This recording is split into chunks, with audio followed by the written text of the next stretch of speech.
Get ready. Start.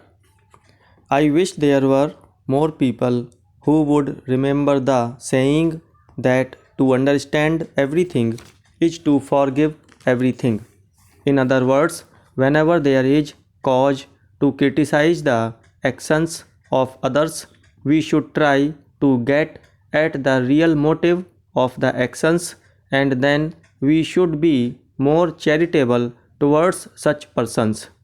I know there will be some who will object to this view. But, my dear friends, if there is to be a larger hearted sympathy abroad, I am sure there is no other way of attaining it than that I am advocating, and no other way in which there is anything like so much chance of success. How can there be true brotherly feeling in our hearts if we condemn others before there is an opportunity of understanding their motives, and if we pass upon their actions a hasty judgment?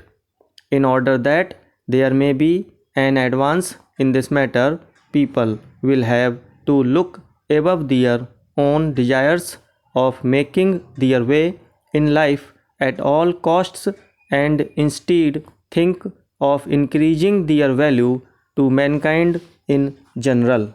Next para.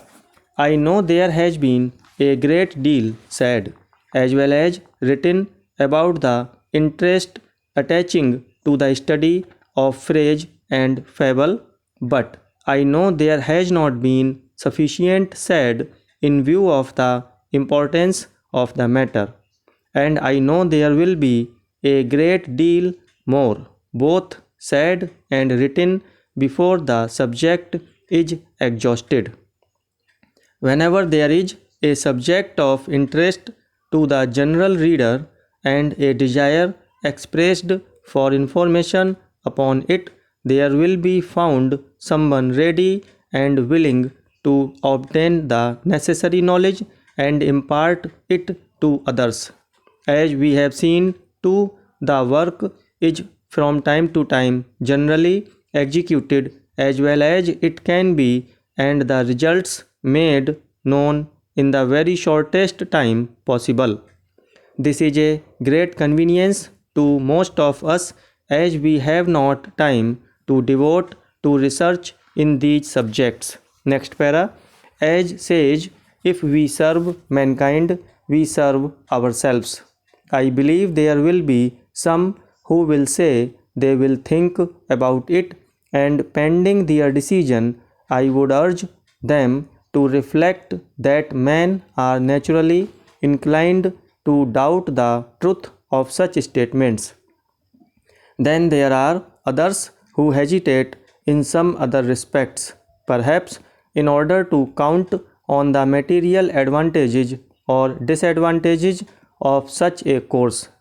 For their own sake, I would ask them to change their view of life, and they are sure to benefit more than their worldly thoughts could possibly have suggested. The wise men of the past have assured us that, in their opinion, the best course of life is that which suppresses the selfishness inherent in man, and I think there will be many who, from their experience, will support them in their statement.